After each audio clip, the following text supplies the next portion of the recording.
Yo la gang, j'espère que vous allez bien. Aujourd'hui, vous prenez la saison 17, je crois, l'Esprit criminel.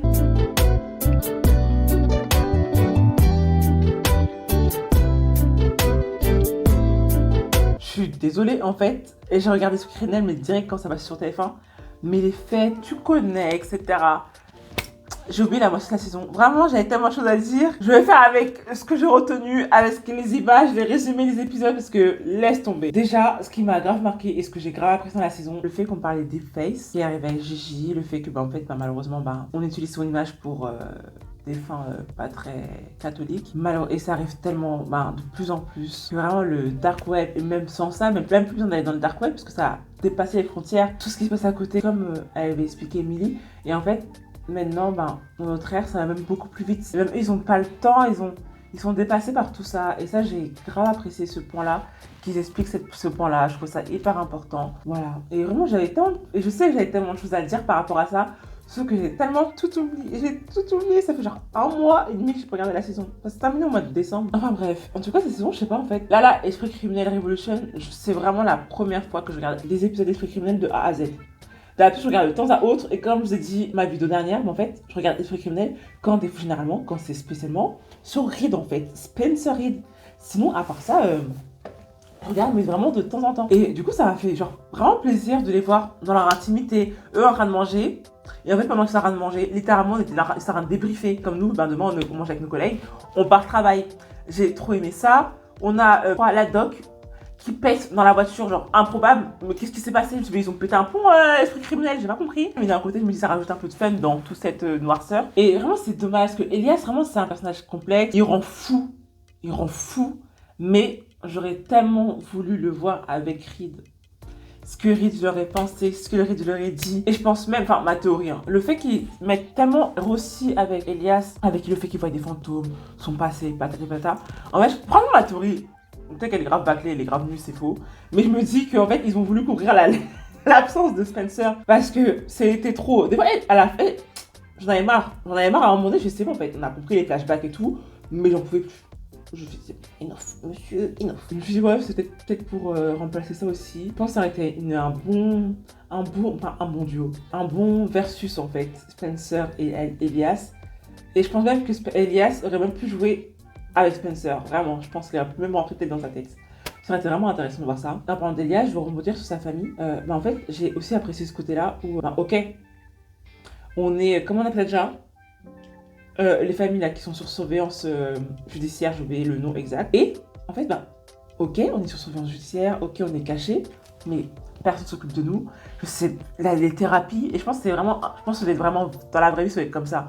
Après, en fait, ton mari c'est un criminel, t'apprends ça, va faire comprendre ça à tes enfants. En plus, ta fille, elle comprend pas ça, elle est trop jeune pour lui expliquer qu'en fait tout ce que ton père a fait, elle peut pas avoir contact avec sa famille. Non, vraiment, il y a tout ça à prendre en compte et je trouve ça hyper important qu'ils en parlent. Et hyper intéressant, vraiment. Et vous savez, quand j'ai dit oui, j'aime trop l'histoire d'Étoile d'Or, je kiffais tout. En fait, à un moment donné, j'en avais marre. Et vraiment, le truc d'Elias, j'aime bien le truc d'Elias et tout. Mais Étoile d'Or, j'en pouvais plus. Avec les gamins là, j'en pouvais plus. Enfin, avec les deux là, le duo, j'en pouvais plus. Les deux amoureux, ils me fanaient. Mais j'avoue qu'ils ont vécu vraiment des choses vraiment très dures qui, comme je répète encore, mais bien sûr qu'en fait ça existe, que c'est vrai qu'il y a eu des histoires comme ça. Et maintenant, malheureusement, en fait, comment les gens aujourd'hui peuvent être très très vite influencés avec les faux lanceurs d'alerte. C'est vraiment, j'ai trop apprécié les thèmes mis dans cette saison. Et franchement, j'avais aucune peine. Jade là, vraiment, c'est que elle m'énervait. Autant son mec, je sais pas, j'avais plus de compassion pour son mec, bizarrement, alors c'est lui qui commandait.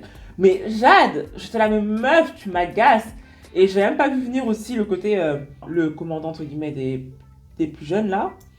C'était le petit frère du truc, punaise, le petit frère de l'autre là. Du truc du FBI. Et ça aussi j'ai bien aimé cette partie-là. Je me suis dit, bon, c'est un peu cherché, mais je trouve ça hyper intéressant. Et ça m'a fait en fait de la peine, surtout avec sa photo et tout, quand on les voit sortir de l'ascenseur. On voit sa photo et tout, genre, avec toutes les personnes d'ailleurs qui ont disparu. Ah, j'aimerais qu'on parle de Penelope aussi, quand elle parle à... Enfin, elle parle même pas en fait. Juste, elle s'arrête, elle retire ses lunettes, son petit regard noirceur quand elle parle à Elias. Enfin, elle parle à Elias. Genre, meuf, mec, même nous on a eu peur. Même nous, je sais vous-même que vous avez peur derrière la caméra en fait. J'ai grave kiffé. Ouais, du coup, je sais pas si on aura fini avec l'Étoile d'Or. Et en plus, j'ai grave aimé aussi la partie avec Jill. Bon, sauf le Jill et aussi, genre leur parcours intérieur et tout, j'ai pas trop apprécié. Mais j'ai bien aimé son intervention, surtout que quand elle est venue, elle a demandé des nouvelles de tout le monde. Et surtout qu'elle a parlé de Spencer, j'étais là. Donc écoutez, franchement, j'avoue, vraiment l'histoire d'étoiles d'or et tout ça un peu fallait, parce que du coup je me disais, frère, il recule, après ils avancent, il recule. Après Elias, à la fin, franchement son soulagement de, oh, enfin il est mort. Mais en fait les gars, on l'a pas vu mourir. J'ai vu une théorie qui peut être plausible. En fait ils l'ont peut-être tabassé pour qu'il puisse atterrir à l'hôpital et pour qu'il puisse s'échapper à l'hôpital. Ça peut être aussi une théorie parce que cet esprit criminel a été renouvelé pour une saison 18 et il y aura apparemment, d'après les dires, on va retrouver Matthew en fait, on va retrouver Spencer Reid. Donc j'ai tellement hâte. Parce que vraiment ça m'étonne d'ailleurs qu'on le retrouve parce que il a vraiment insisté sur le fait qu'en fait on ne le verra plus dans l'esprit criminel en fait. Lâchez l'affaire. Genre foutez-moi la paix. Arrêtez de parler de moi. Mais du coup on va voir ça. Et je me dis mais pourquoi une saison 18 ? Est-ce que ça sera sur une autre histoire ? Est-ce qu'ils vont faire comme la saison d'avant un épisode, une nouvelle intrigue ? Qu'est-ce qui sera en fait ? Et je me dis mais s'ils ont peut-être si Spencer Reid, est-ce que finalement la théorie de l'hôpital et Elias qui s'échappe, bah pourquoi pas ? En tout cas, le tournage a commencé apparemment en août 2024, sortira en 2025. Bon, 2025, nous sera en décalé, donc peut-être 2026 en France, peut-être. J'allais vous laisser comme ça, mais Émilie, sa dépression en fait, j'avais oublié 2 secondes en fait. Franchement, ça m'a grave embêté pour elle. Et on me dit peut-être que dans les autres épisodes, dans les autres saisons, il y avait peut-être eu ça, mais moi je regardais pas en fait avant. Mais là, c'était vraiment plus dans la psychologie des personnages. On regardait, enfin on les écoutait, on voyait leur mal-être aussi et tout. En fait, malheureusement, tout ce que leur travail leur a causé aussi et les pertes qu'elles ont causé aussi. Voilà, autant elles kiffent leur travail parce que genre, il y avait de la justice, mais il y a eu beaucoup de pertes derrière tout ça. En tout cas, bah écoutez, on va se retrouver pour la saison 18. J'ai hâte de voir Spencer signer et voir ce qu'ils vont nous pondre. Je vous dis à bientôt, puis faites attention autour de vous.